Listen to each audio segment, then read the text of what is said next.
20. There will also be bills that are in the second reading that members will be deliberating on. And just to highlight a number of bills, among them is the County Government's Grants Bill, Senate Bill number 35 of 2021, by the Chairperson Standing Committee on Matters Finance and Budget.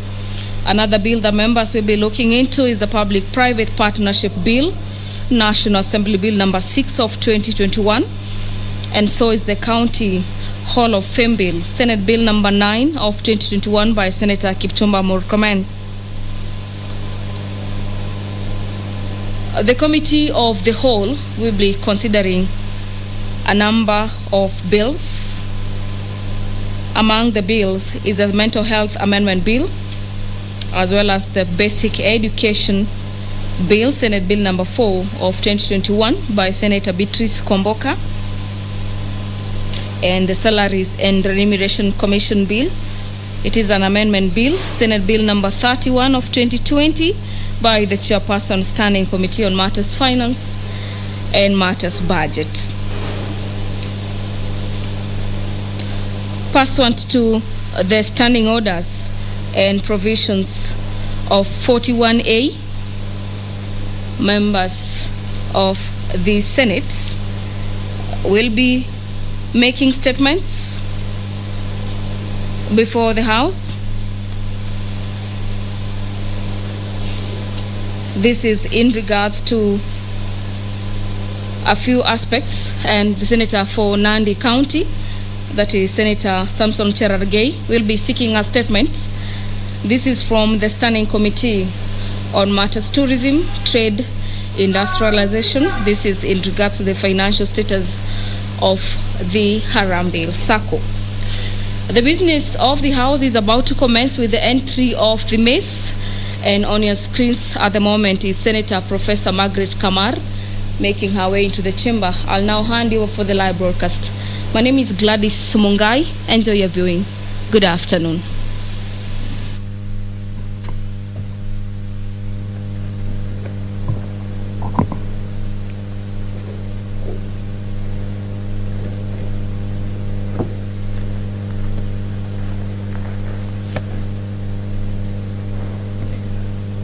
Ombi. Ewe Mwenyezi Mungu, twakusihi ututazame kwa neema nyingi na baraka sisi watumishi wako ambao umerithika kutuita kwa nyadhifa za uongozi katika jamhuri hii yetu. Twakuomba utujalie tuyatende na kufikiria mambo yote yatakayofikishwa mbele yetu kwa njia ya haki na uaminifu ili kustawisha amani, ufanisi na heri ya nchi hii yetu, na wale ambao haja zao umesikabidhi mikononi mwetu. Amina.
Order number 1, administration of oath.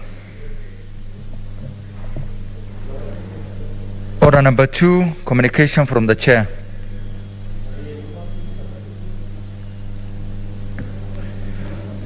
Order number 3, messages. Order number 4, petitions.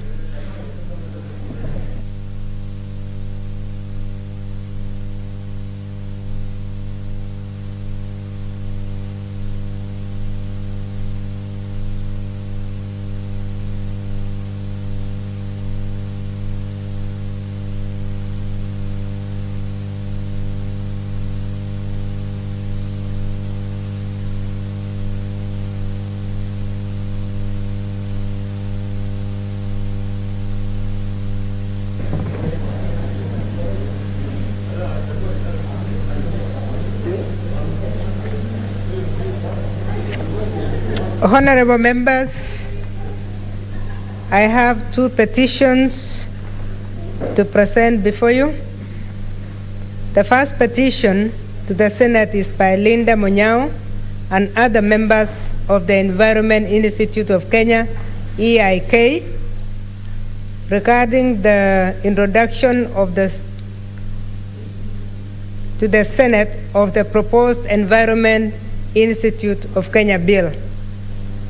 Honorable Senators, I hereby report to the Senate that the petition has been submitted in the Senate by Ms. Linda Munyao, Chairperson of the Environment Institute of Kenya, concerning a proposed introduction to the Senate of the Environment Institute of Kenya bill.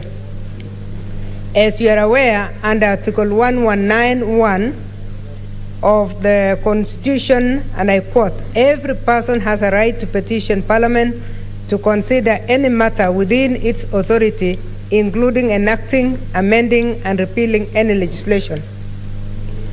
Honorable Senators, the salient issues raised in the petition are as follows. A, that the Environment Institute of Kenya, EIK, is a professional association of all environmental experts in Kenya, which are registered under the Societies Act on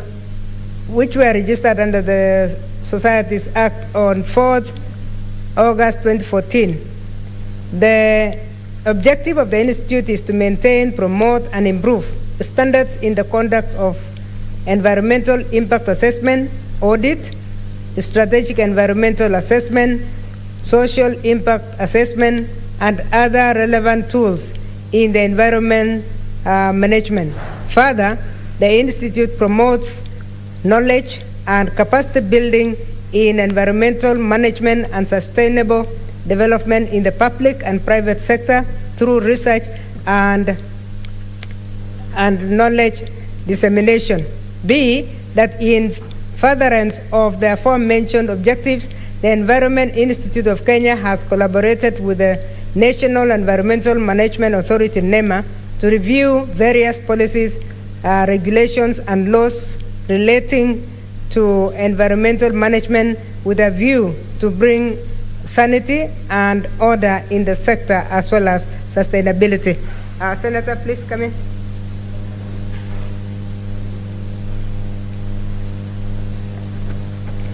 C, that the Environmental Institute of Kenya has formulated the Environment Institute of Kenya EIK bill that seeks to make provisions for the establishment, powers, and functions of the Environment Institute of Kenya, to provide for the training, registration, and regulation of the environmental management profession, and to provide for the establishment of standards and practice of the profession across the country, and D, that the Environment Institute of Kenya has made efforts to actualize the provisions of the proposed bill through amending the Environmental Management and Coordination Act, EMCA, of 1999 and the revision of 2015, Environmental Impact Assessment EIA regulations of 2003, revised in 2018,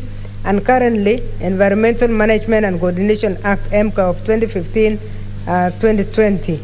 all of which have been unsuccessful.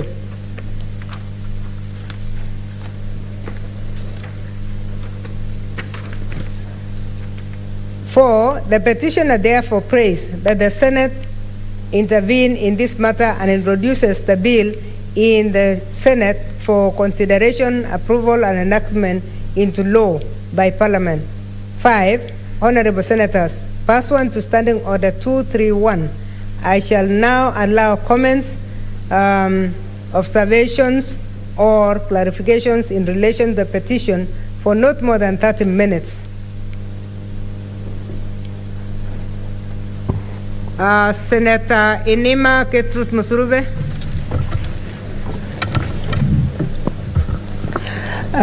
Thank you, Honorable Speaker, for giving me an opportunity to comment on this petition. And it is rightfully so that every Kenyan has a right to petition Parliament in any way and on any matter. And it is a constitutional right, yes. And I thank the petitioners for coming up with this petition, which is actually their right. And when you look at some of the issues they deliberate on, impact on assessment, audit of the environment to promote knowledge in research and environment. However, the ventures that they do are quite in order, but when it comes to amending bills or coming up with laws, Honorable Speaker, I think it is the onus of parliamentarians to come up with laws as legislators, because it is within our power.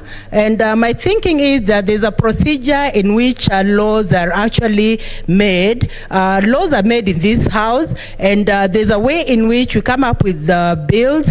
Even if an organization wants to come up with a bill concerning its mandate, it will look for a way of ensuring that there's someone sponsoring a bill, a legislator who is mandated to sponsor a bill. Then it has to follow all the protocols that are needed to observe to ensure that the bill seeks the light of the day. So, Honorable Speaker, my thinking is that in as much as they're coming up with a document that they're saying should be brought to Parliament so that it becomes a law, then the due procedure ought to be followed just like any other law, that it has to go through, if it's National Assembly, then from there it comes to the Senate, from there concurrence, from there then it goes to assent. So I think there's no shorter way of doing this, Honorable Speaker, but I support that the legal procedure, the normal procedure be followed so that this bill can be improved. Whatever they have can also be improved, and it goes to also the committee that will look at it. Public participation is also done as it is procedural, so that it is enriched, Honorable Speaker, because if somebody or an organization comes up with a bill, it's not a final document. It has to be improved, public participation has to be there, then eventually it has to follow the procedure so that it is eventually accented to. Thank you, Honorable Speaker. These are my honest thoughts. Thank you, Honorable Senator. There being no other request, Honorable Senators, Standing Order 2321 requires every petition to be committed to the relevant standing committee for consideration. In this case, I direct that the petition be committed to the Standing Committee on Land, Environment, and Natural Resources. And in terms of Standing Order 2322, the committee is required in not more than 60 calendar days from the time of reading the prayer to respond to the petitioner by way of a report addressed to the petitioner and laid on the table of the Senate. I thank you, Senators.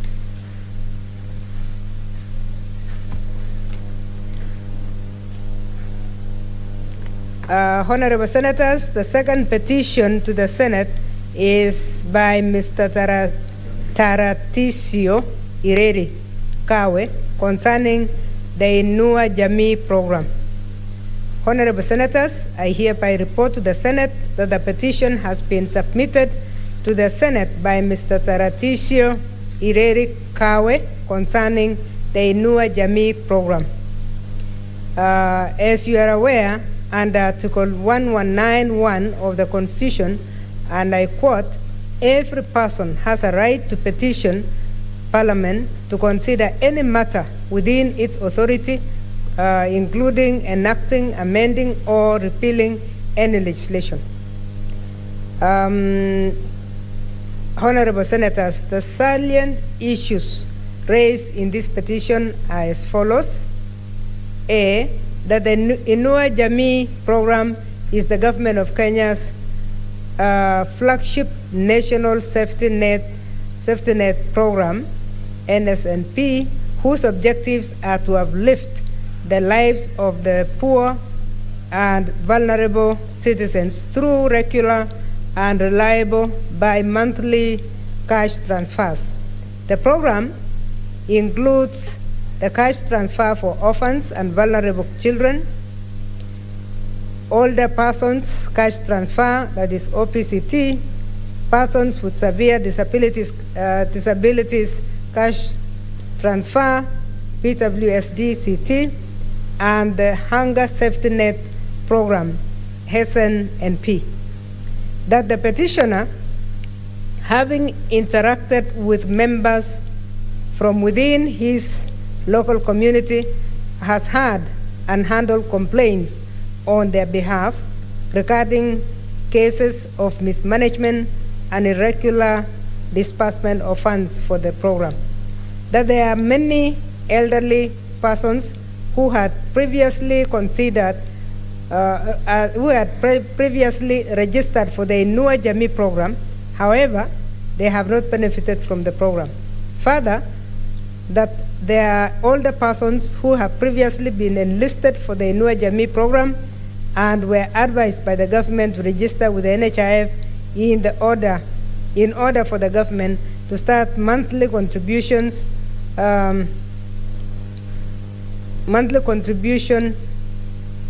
for the health cover to support them. However, the government has not honored the contribution. Additionally, in the last 2 years, the government committed to unveil a third phase of registering all older persons qualified for the Inua Jamii program, but to date, this has not been done. D, that in July 2021, the government released its latest disbursement of 8,758,120,000 to the beneficiaries enrolled in the Inua Jamii program, and a further 26,386,000 towards nutrition improvement through cash and health education, NICHI, complementary program. However, a majority of the beneficiaries of these programs are yet to benefit owing to mismanagement and irregularities in disbursement of the funds. E, that there is urgent need for a comprehensive investigation and audit of the program with a view to addressing malpractices and mismanagement in the program. 4, the petitioner therefore prays that the Senate intervenes in this matter with a view to 1, recommending a special audit on the Inua Jamii cash transfer program under the Ministry of Labor and Social Protection. 2, recommending that appropriate legal action be taken against individuals, officials involved in the mismanagement of the funds. Honorable Senators, pursuant to the Standing Order 2311, I shall now allow comments, observations, or clarifications in relation to the petition for not more than 30 minutes. Thank you. Senator Wambua Enoch.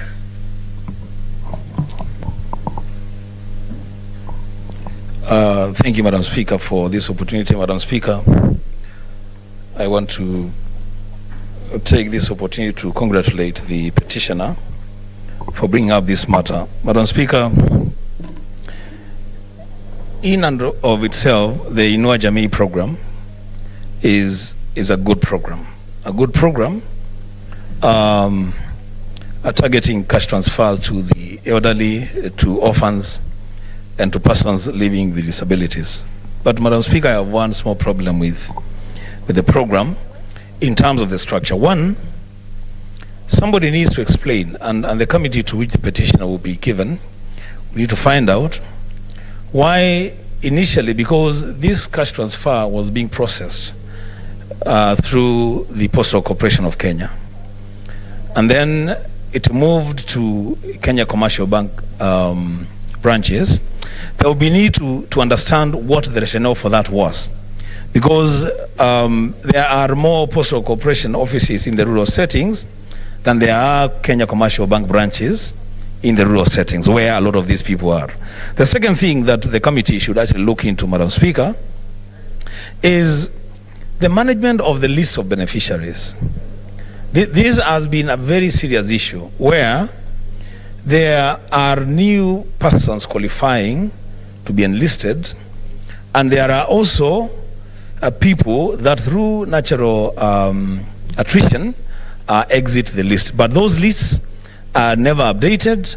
The management is very haphazard. So, Madam Speaker, there will be need for the committee to make sure that the real bona fide legitimate beneficiaries get these funds to benefit them and transfer their cause in life. Madam Speaker, I thank you.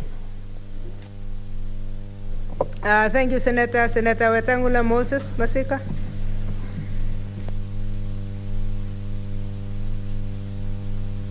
Thank you, Madam Speaker. Madam Speaker, this is about the second time in the last 2-3 months that Mr. Taratisio Ireri has brought very good petitions to this House. I want to support the petition and enjoin the distinguished senator for Kitui in what he has already observed. Madam Speaker, in this country for successive years, successive governments, very good ideas aimed at alleviating poverty, suffering, and other deprivations of our people always end up being cash cows for the privileged.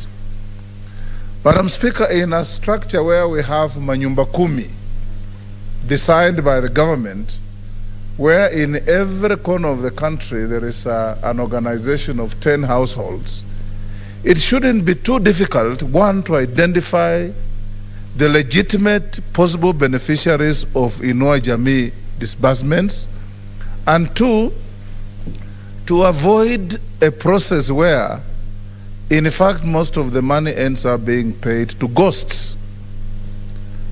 Madam Speaker, like Senator Wambua says, one wonders why such small monies going to deprived families should be channeled through a huge bank with a huge bureaucracy like KCB, when in fact we have a government institution like the Postal Corporation that literally has branches in every village in this country that can be easily used to disburse money to the needy cases.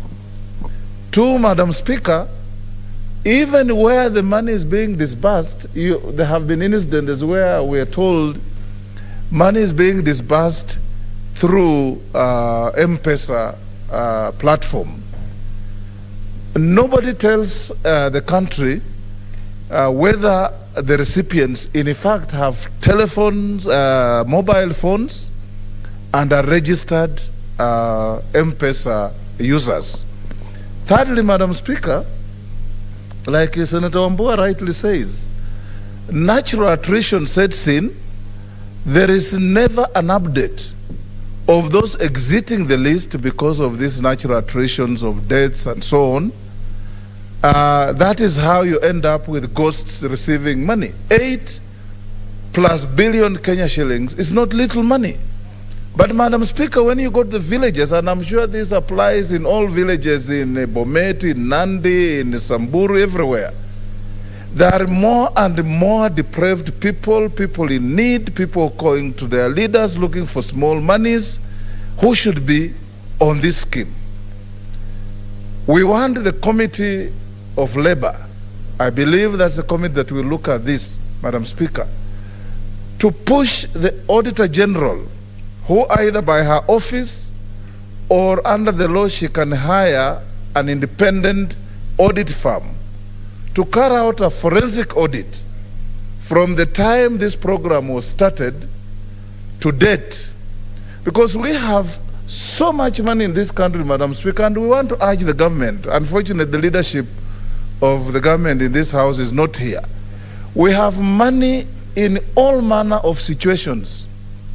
Money being given to women MPs, money being set aside for bursaries. You find, you go to the villages, an MCS disbursing bursaries, an MP is disbursing bursaries, a governor is disbursing bursaries, and there is no correlation and coordination on how this money is being accounted for.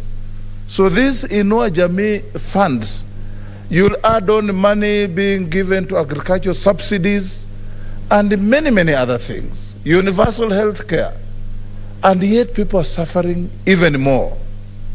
This Kenyan Mr. Taratisio must be saluted for bringing this thought-provoking petition that will cause this House to exercise its power and duty of oversight on how public resources meant for the ordinary low-end citizens are being used or misused for that matter. Thank you. Thank you, Senator. Senator Cherargei Samson Gibotich. Thank you, Madam Speaker, and I want to congratulate the petitioner for bringing this petition to this House. For this wonderful, I think this is a very timely petition. Madam Speaker, as my earlier colleagues have indicated, when you walk around the villages, in funerals, in arambes, in any function, you'll get one or two wazees asking you, why have we not registered, or we have been registered but we have not received the cash transfer. And I remember in July this year, Madam Speaker, there was a disbursement of 8.6 billion through the cash transfer program. And that was for May, June, July, where the government was saying they were giving 8,000 by the beneficiaries under Inua Jamii program. And you can see we still have a problem, Madam Speaker, because, for example, the elderly, they would need medication. These are people who, they have given all for the government, they have served this country with distinction, they would need 100 shillings, 200 shillings to buy those medication. And therefore, when you take them 3 months, because, for example, they just released in July 21st, that first tranche of 8.7 billion. And I agree with Senator Watangula, why would you use KCB, Equity Bank, and all these fancy banks? Those people even don't know how to approach a bank. Why don't we find a more accessible and a convenient way where in every village that person living with disability can access, so long as, Madam Speaker, there is the issue of ID. The ID registration should be done. These registrations sometimes are being done through Nyumakumi and the chiefs. What is the intention? And I think the Committee of Labor, Social Welfare, I used to be in that committee, should find out the parameters, the requirements, the process of registration. And is it annually? Is it biannually? Is it quarterly? How is it being registered? Is it registered with the CDF offices, county offices, chiefs offices? I think those are the biggest questions, that so that we protect this money.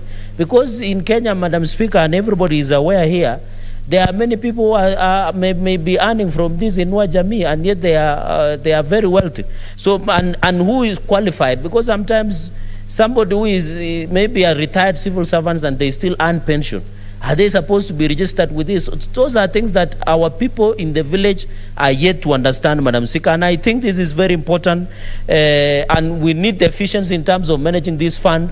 I hope the Committee of Labor and Social Welfare. Finally, Madam Speaker, unfortunately, our majority leadership maybe are on a serious retreat on issues of this House, but I know they will refer to the answered, is that even as the drought and famine ravage across the northeastern part of this country, and many Kenyans, even in Turkana, the upper part of North Rift, It is interesting that in North Rift, where you and me come from, Madam Speaker, we have a lot of maize, even in Trans Nzoia, in Bungoma, but a few kilometers in Turkana, people are suffering because of famine. This is the right time that we ensure efficiency of cash transfer. Those people who are suffering in northern Kenya, this money is meant, especially after now the COVID. Most Kenyans are fallen into hard economic times. We expect now with the famine in northeastern, these people should be given cash transfer to at least get a meal per day, Madam Speaker. So I hope that the people who are in charge of Inua transfer, and it is good the PS, I think former Mombasa County Commissioner Marwa, should make sure this thing become efficient, so that our people, you go now, for example, like in Laisamis, Madam Speaker, we are being told, as I conclude, Madam Speaker, in Laisamis constituency, the boreholes have dried. The borehole machines are broken down. These are Kenyans that are suffering, Madam Speaker. So I think going into the future, we must ask the people who run Inua program, Jamii, to ensure that they make it for the real intentions for the ordinary Kenyans. These are people who are suffering. These are people who are elderly, the people living with disability, the vulnerable in our society. These are people, when you go to a function, they only need 50 shillings, 100 shillings. If we can ensure, Madam Speaker, that these 2,000 shillings that we are being given is given to the right person. And I hope, Madam Speaker, because as we push for devolution, for devolve, I hope the Committee of Labor and Social Welfare should also challenge county governments. If the national government, for example, is giving 2,000 to an elderly person in Kilifi, where my brother, retired judge, Stewart Mazao, comes from, why don't the county government of Kilifi top up with 500 shillings or 1,000 shillings, so that we widen the social safety net and ensure that all Kenyans are accommodated for? Madam Speaker, I thank you very much for this opportunity, and I hope when this petition comes up, I think it is the interest of all us to be part of the process. I thank you. Thank you. Senator Inima Ketut Musurube. Honorable Speaker, thank you for giving me an opportunity to comment on the cash transfer for the elderly. It is notable, Honorable Speaker, that this transfer of money to the elderly is actually something that was initiated by the Kenyan government, and experiments were done in Nyando and other districts then to support the vulnerable and the poor. So this program started for the government to ensure that it's working with its poor. And it worked very well, and eventually it now became to be referred to as the cash transfer. Now this cash transfer, Honorable Speaker, was specific that it was supposed to go to the elderly, it was supposed to go to the vulnerable or the vulnerables. It was supposed to go to the poor and the orphans. But Honorable Speaker, if I can just cite an example of Lugari constituency, where I come from, it is unfortunate that I've come across very many elderly in Lugari who have actually been coming to my home and asking me how they can get their cash transfers. Some of them are helpless. Some of them, their children are not with them anymore. They are grown and they are all alone. Some of them are widowed, but you'll find that they do not have anyone to support them. And so, Honorable Speaker, the cash transfer issue is not so transparent the way it's supposed to be. There is need for transparency and accountability in ensuring that even in county governments, the elderly are identified. The poor of the poorest are identified. Orphans are identified. And there is a biodata to show that this person is an orphan from whatever sublocation and needs to be given the cash transfer, because there are so many who are not benefiting from this government initiative that was actually supposed to be noble. And it is unfortunate, Honorable Speaker, that there are even those who are on cash transfer, and then after some time they were out of the cash transfer and they have not gone back to cash transfer. So there's need to streamline this program so that it serves its initial purpose of ensuring that it is actually uplifting the poor and the vulnerable, Honorable Speaker. And Honorable Speaker, even as you talk about the cash transfer, there's a crisis. There's need to review this program also, because in some families I encountered, somewhere in Lumakanda, where I come from, you find someone is an orphan. And again, they are staying with a grandmother or grandfather.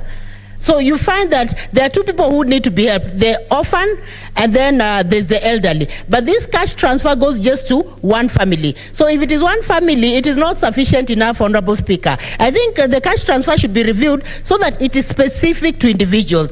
That you are PWD and vulnerable, then you deserve and it goes to you. And you are an orphan, it goes to you. You are also an elderly and you have no support at all, it goes to you, Honorable Speaker. Because sometimes, let me just cite an example of what happens in Europe. In Europe, there's a system in place to help the elderly, such that once they've retired and they're not on permanent job at all, they actually get the elderly money. There's no question about it, they get it truly. So they're able to still continue enjoying the services that everybody else enjoys, if it's going to hospital, if it's basic food and all that. And this is something that should happen also to our orphans and vulnerables in Kenya. So there's need to investigate this petition. These petitioners actually, I support it, because there's need to do an investigation and ensure that there's a seamless way of ensuring that the beneficiaries truly benefit from this system. Thank you, Honorable Speaker. I support. Thank you. Senator Langat, Christopher Andrew. Thank you, Madam Speaker, for also giving me this opportunity to add my voice on this. In fact, during the last weekend, while I was at home, I received so many complaints from the old and vulnerable people coming, asking me why their cash transfer to them has stopped. So I really appreciate that this petition has brought this as a representation to so many Kenyans who are really suffering from not receiving this particular money. I want to say that there are two issues here, Madam Speaker. There is a group of people who have tried to benefit from this by going through Huduma centers to register themselves, but some even for the last 4 years, after struggling, they have never received. Another group of people have been receiving, but all of a sudden somewhere, this particular money stops somewhere. So I want to say that this particular area needs thorough investigation and audit so that it be possible to establish where this registration is not effective, to the point that majority of Kenyans are not benefiting from this and it is their right. Another thing is that it should be investigated why sometimes the regular stoppage for those who have been receiving. And I want also to say that another challenge that is facing this particular cash transfers in our country is the delays. Sometimes it takes so long for this money to arrive, up to and including 3 months. And I'm saying this is what actually these particular people have been benefiting from, to pay for their NHIF benefit insurances. And you know, these are people who are vulnerable and they're always sickly. I also discovered that another challenge is that due to these particular delays, you find the relatives of these particular older people taking them to Kenya commercial banks in their nearby areas, and whenever they fail, they come back home and then they try another time. And it is so risky during this particular time of COVID for these particular people when you see them walking around with their relatives in the urban centers. So I suspect that there are two challenges also in this particular process. One maybe is that there is a requirement for policy reforms, so that, as Senator Wetangula was saying, there are other avenues that can be used to ease the process and make sure that these particular people receive their cash even in their nearest shopping centers. And I also suspect that there are a lot of corruption in the process, because where does this money goes wherever these particular people fails to get their cash? So I want to urge and request deeply that the particular committee that will handle this one takes their time effectively and bring us clear information, first on registration processes of these particular people, and secondly, we need even a comprehensive list from every sub-county on the beneficiaries of this, and if possible, even the government should even post to their assistant chief's offices in the villages so that it be clear who are the beneficiaries of this particular money. Otherwise, Madam Speaker, I really support this particular petitioner, and I thank you. Thank you. Thank you, Senator. Senator Masitsa Naomi, finally, my 30 minutes is getting over. What is your point of order and on who? Madam Speaker, just to bring to your attention on the House that the Senate YouTube channel is not working. I hope our technical team can work on that, because there are many Kenyans who would like to follow the Senate proceedings online, and YouTube is not functioning. I just thought I should bring to your attention. Thank you. Thank you very much for that. Can our technical team check that? It would be very sad if we have not been heard since we started. Senator Masitsa. Thank you, Madam Speaker, for giving me this opportunity to support this petition brought in this House by Taratiso Ireri. Madam Speaker, I stand to support this petition because the program Inua Jamii, even by its name, Inua Jamii, it's a program that was well thought of. But the implementation part of it is what we are lacking, and what people are getting as a challenge. Madam Speaker, I want to commend again Taratiso, because it is a well thought of program by the government. However, the beneficiaries, who are the vulnerable in the government, who are the disabled who are the disabled citizens, are supposed to benefit from this program, and yet we still see many who have not benefited from this program as much as our population is growing day in, day out. Madam Speaker, there is need, as the petitioner has said, there is need, and we comment forensic audit for an investigation, especially detailed. Is there a point of order from Senator Gertrude Musuruve? Honorable Speaker, allow me kindly, as a PWD and someone representing PWDs, to truly allow Senator Shionga, inform Senator Shionga to use the right term when talking about persons with disabilities. We are not disabled. And parliamentarians should refrain from talking about disabled in the government, disabled in Kenya. Thank you. Let us talk about the PWDs. Kindly. What do you want her to use? For the benefit of all the other members. Thank you. For the benefit of all other members, I would really be comfortable when persons with disabilities are referred to as persons with disabilities, but not the disabled, Okay. Kindly, thank you. Okay, I think we are all getting that right now. Okay, Senator? Madam Speaker, I totally agree with Senator Gertrude that, in fact, to make it better, it's the persons living with the disabilities. And I totally agree with the terminology. Madam Speaker, Madam. Yes, Senator Musuruve. Me kindly on the floor of this House to make it right, persons with disabilities, not living with disabilities. Thank you. It's persons with disabilities. You know, all of us are learning some of these terms. Huh? Madam Speaker, I commend Senator Musuruve again. Persons with disabilities. Yes. And I think I've gotten it right. So I'll use the way you champion the word.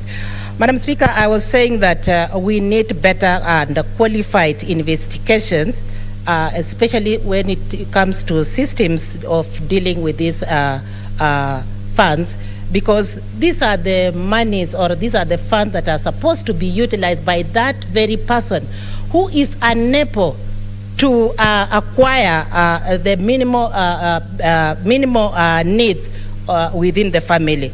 Madam Speaker, I have an issue, just like the petitioner said, with this program, because why why one bank in Kenya, and we have so many channels of actually giving or forwarding this money or transferring this money to the people who really need it or who are entitled for this money. Why KCB? Who came up with KCB? And why that bank only? And we have more facilitated format or formulas or methods of transferring money, as my colleagues have said, cash transfer through the M-Pesa, which can reach that very person on the ground without any effort of making it to the line or to a queue in a bank. Madam Speaker, again, when we see these people or when we categorize these people, these are the vulnerable in the family.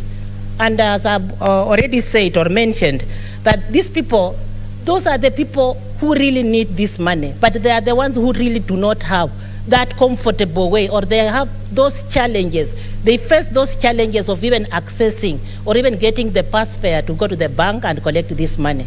And there are so many bureaucrats that they have been embroidered into through the banks, through the program, that these our members of the community really get it a problem or a challenge to access the money, hence give up on the way without benefiting from this money. Again, Madam Speaker, when you look at the money itself or the fund itself, it's running into billions. This money can be channeled or can be, it's a fund that if you have the money right to the right people, then we cannot have these pockets of people who are in the community and they are not benefiting as they are thought of. Madam Speaker, I also want to say that when it comes to the issue of the population, when you look at the people who are supposed to benefit from this, the population is growing. Is it true that the people who are registered at first are the same people who are still getting the money? And what about those people who are newly or who are new and they are supposed to benefit and they are out of these registration forms, or they cannot access the avenues of being recognized in the community so that they can benefit from this cash transfer? So I want to say by concluding that it is very important for us to have a thorough audit, especially forensic audit, investigation on all the people that are suspected to be stealing from this program. We need also, the government needs to be aware that regardless of it releasing this money do not reach the intended people. Hence, we need investigation. Hence, we need thorough audit, and we need to cut down on the cartels that come with this program. Many are the people who are benefiting from these programs, but they are not the real people. And I'm happy that I'm one of the members of the LEPA committee, and when this particular petition comes to the committee, I will contribute while in the committee my thought and my further investigation on the same. And I'm also happy that the members of this Senate feel free and bring to us all the challenges that we feel like this particular program has, so that we can ensure that the program, as good as the name, then it benefits the people of the community as the name itself. Thank you, Madam Speaker, and I want to commend Taratiso for this petition. Thank you, Madam Speaker. Thank you, Senator. Honorable Senators, I have finished the 30 minutes, but I would like to give Senator Milgo 2 minutes and Senator Hargura 2 minutes. Please honor 2 minutes, 2 minutes. Senator Milgo.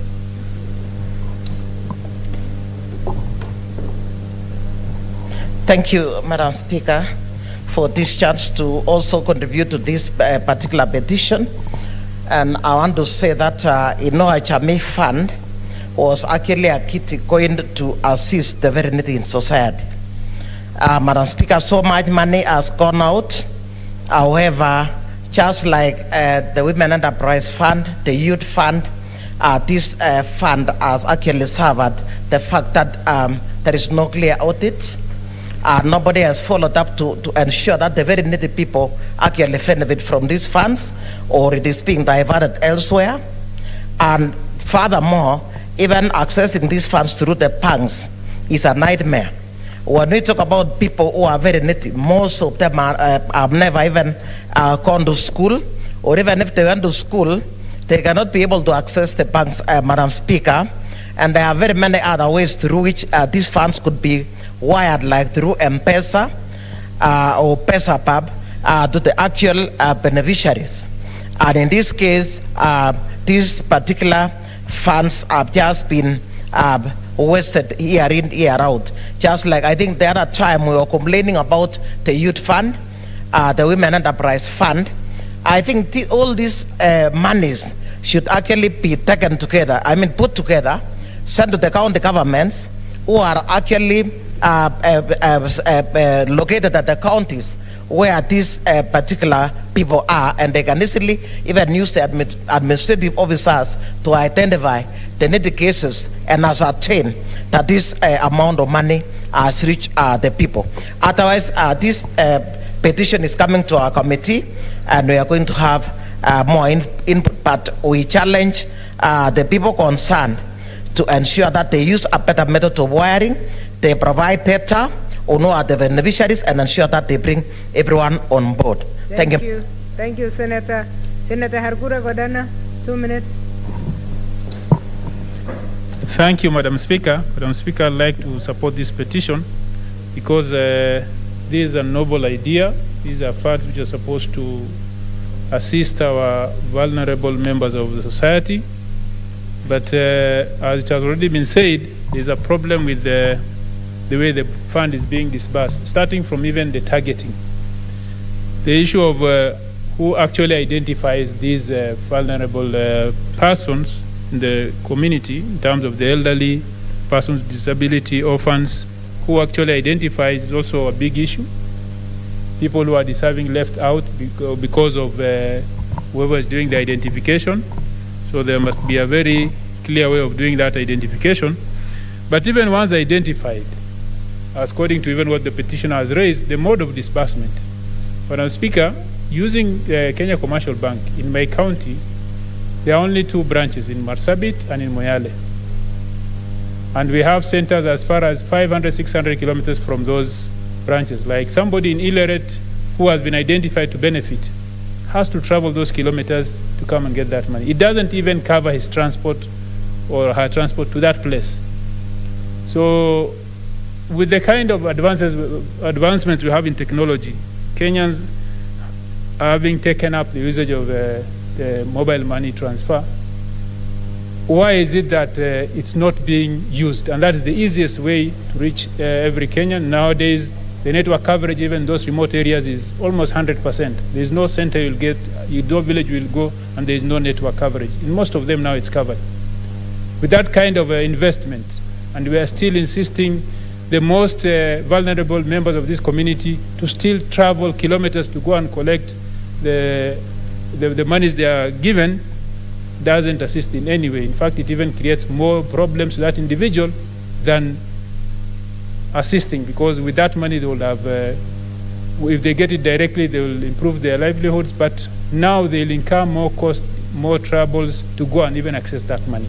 So I think what the petitioner has raised is very pertinent, and we need to have a very serious engagement with the CS Labor on this. Thank you, Senator. Honorable Senators, Standing Order 2321 requires every petition to be committed to the relevant standing committee for its consideration. In this case, I direct that the petition be committed to the Standing Committee on Labor and Social Welfare. In terms of Standing Order 2322, the committee is required in not more than 60 days, calendar days, from the time of reading the prayer to respond to the petitioner by way of a report addressed to the petitioner and laid on the table of the Senate. I thank you, Senators. Next order.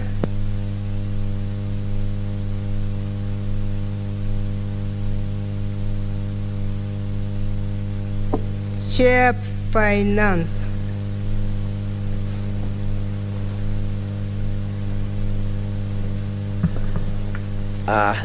Thank you, Madam Speaker. Madam Speaker, pursuant to Standing Order 2322, I beg to lay a report of the Standing Committee of Finance and Budget on a petition to the Senate concerning reforms on the design and structure of the procurement framework in Kenya. I thank you.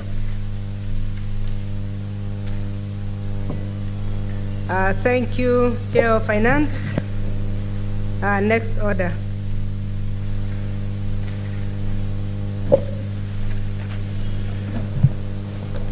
Order number 5, papers.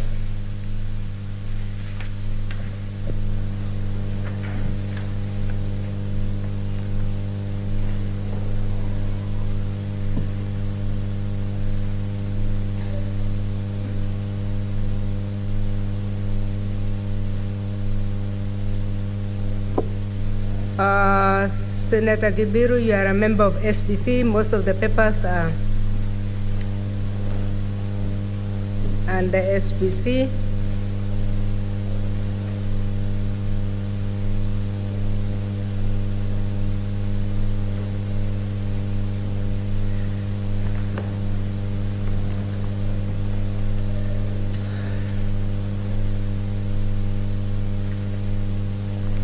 Madam Speaker, I beg to lay the following papers on the table of the Senate today, 8th September 2021.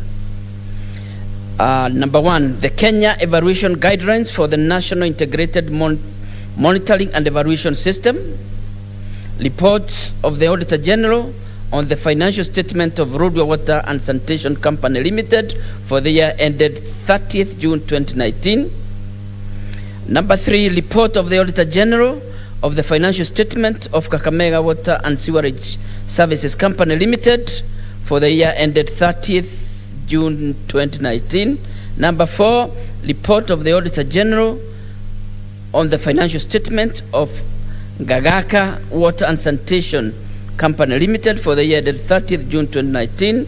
Number 5, report of the Auditor General of the financial statement of County Assembly of Isiolo Car Loan Scheme Fund for the year ended 30th June 2019.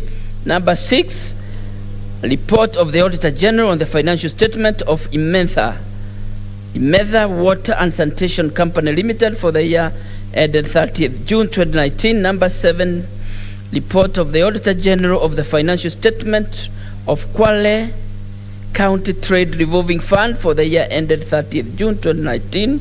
Number 8, report of the Auditor General on the financial statement of Elegeo Marakwet County Executive Car and Mortgage Revolving Fund for the year ended 30th June 2019. Number 9, report of the Auditor General on the financial statement of Gatondo Water and Sanitation Company Limited for the year ended 30th June 2019. And finally, Madam Speaker, number 10, report of the Auditor General on the financial statement of Kirinyaga County Health Sector Service Fund for the year ended 30th June 2019. Thank you, Madam Speaker. Thank you, Senator. Next order.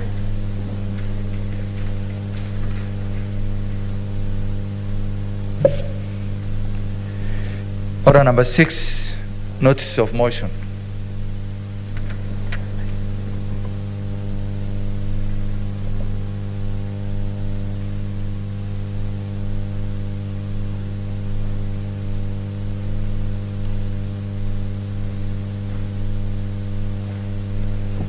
Next order. Order number 7, statements. Statements. The first statement is from the Senator for Nandi, Senator Samson Cherargei Kiprotich.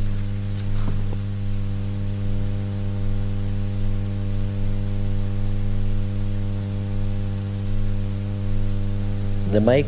Okay. Thank you, Madam Speaker.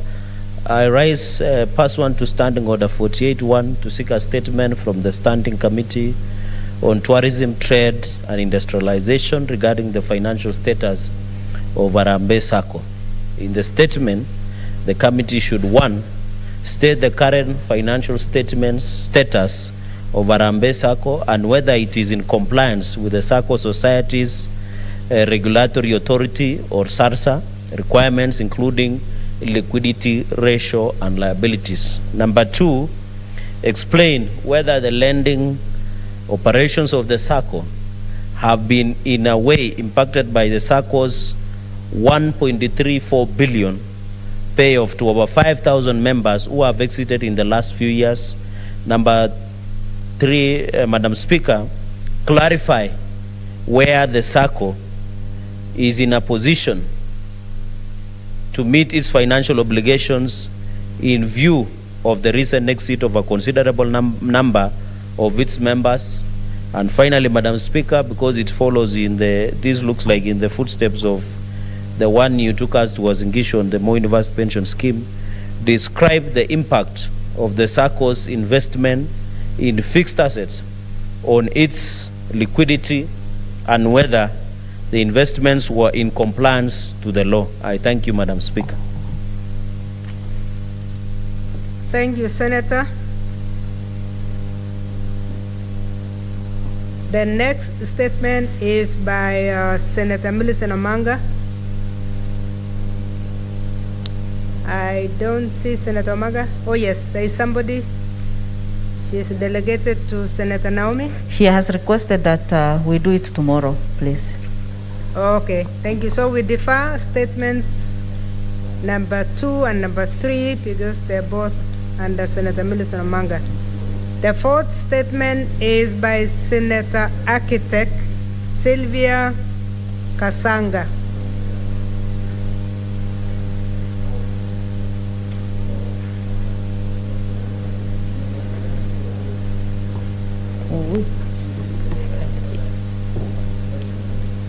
Madam Speaker, I rise pursuant to Standing Order 48-1 to seek a statement from the Standing Committee on National Security, Defense and Foreign Relations regarding the rampant cases of police brutality, extrajudicial killings, and killings through mob justice in the country.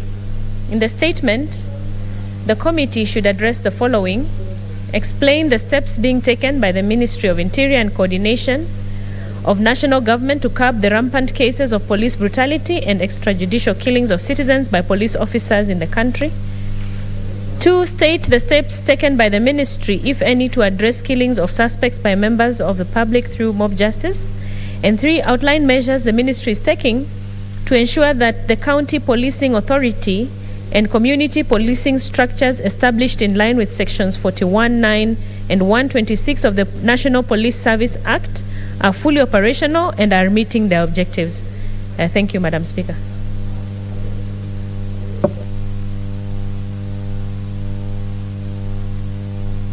Thank you, Senator.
Yes, I'm the Vice Chair of Delegated Legislation.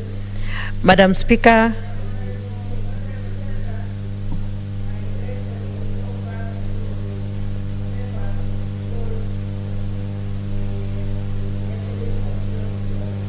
the Vice Chair of the committee was here and she has a very urgent document to lay. Yes. But, Madam Speaker, I beg to lay the following papers on the table of the Senate today, 8th September 2021. The report on the sessional Committee of Delegated Legislation on the consideration of the public finance management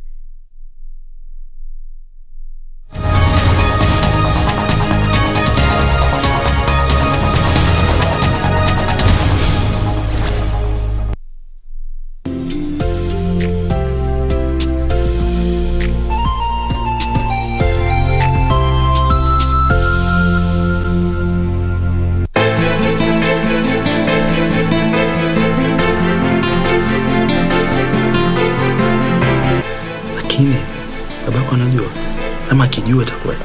Wewe ndiye mamake Maya, wewe ndiye mwenzangu hapa ndani ya nyumba, wewe ndiye jicho langu. Leo amuuliza pili, Maya ameenda wapi? We ni zuzu au wanifanyia madharau, ama we ni mzuka tu kama hiyo sura yako? Mume wangu sijamwona kutoka jana na aliniambia alikuwa na Kate. Wakili yuko wapi?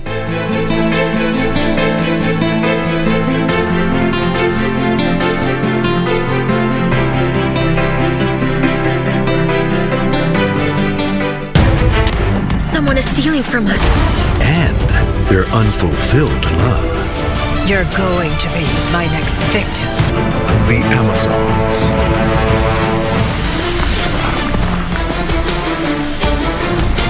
They are here.